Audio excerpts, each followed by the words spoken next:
For more on the widening fallout from the war on Iran, we turn to Frank Kendall. He served as Secretary of the Air Force in the Biden administration after a number of other senior positions at the Department of Defense. Mr. Kendall, welcome. Thank you for joining us. Thank you, Michelle. Good to be on the show. So the renewed fighting between the U.S. and Iran over who controls the Strait of Hormuz has been going on for more than a week now. The Strait is still not open again. Now we've just heard that there's another potential front. Do the U.S. and its allies have the means to break through a blockade on the Red Sea?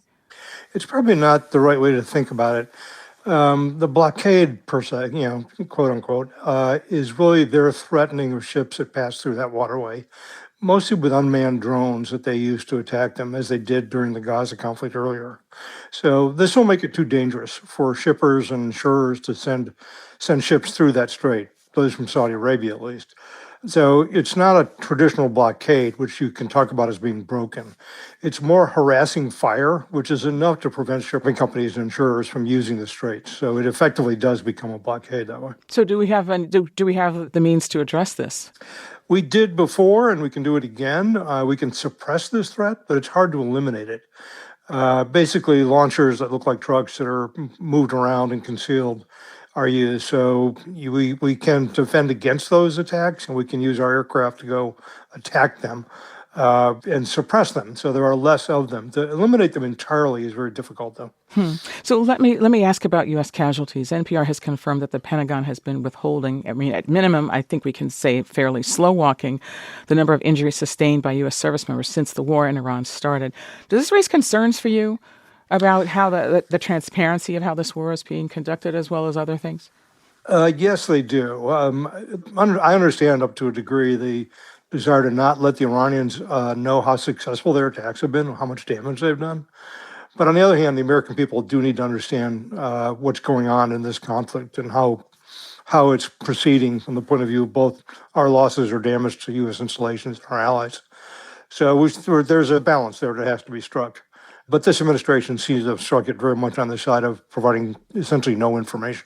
And is there any mechanism to compel that information? Not really, if they keep it classified. Now, there are a lot of other sources that, besides the Department of Defense, there's overhead satellite imagery that's commercially available. There are witnesses on the ground and so on. So we do get some information from those sources. But I just want to go back to the fact that there have been 2 U.S. soldiers killed, another missing at an airbase in Jordan that was attacked by Iran, not to mention the casualties or the injured that we've just mentioned. I think a lot of listeners are wondering how this could happen to the world's strongest military. And I think the question becomes, did the U.S. not have time to harden all of its facilities, or did the people just not anticipate that this could occur? I've been to many of those facilities. I visited all the Air Force facilities in the region. There are defenses for them. There is some degree of hardening. But I think the U.S., for about 30 years now, has had the opportunity to operate aircraft in particular with a lot of impunity. I was an Army Air Defense officer once upon a time, and those defense systems like Patriot can be effective, but they're not perfect. And some of the threats are going to get through. It's almost inevitable that they're going to be leakers. And we're consuming a lot of very expensive air defense missiles against some very cheap threats that are being set at us, small unmanned air vehicles that are not a great exchange ratio. So of the munitions that we've drawn down, I'm most concerned about Patriot and THAAD missiles that are used to defend against some of those threats. So I think we're probably at this point being a little careful about how many of those we use. And so that makes us a little bit more vulnerable as a result. We have about 50 seconds left here, but it does make me wonder whether there was just not adequate planning here. It does make you wonder whether these could have been tabletopped at some level.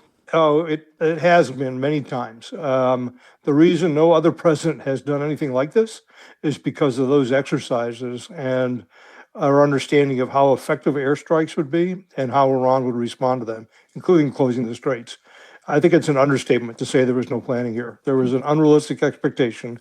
This would be a very quick and decisive and successful attack, and that is anything but what has happened.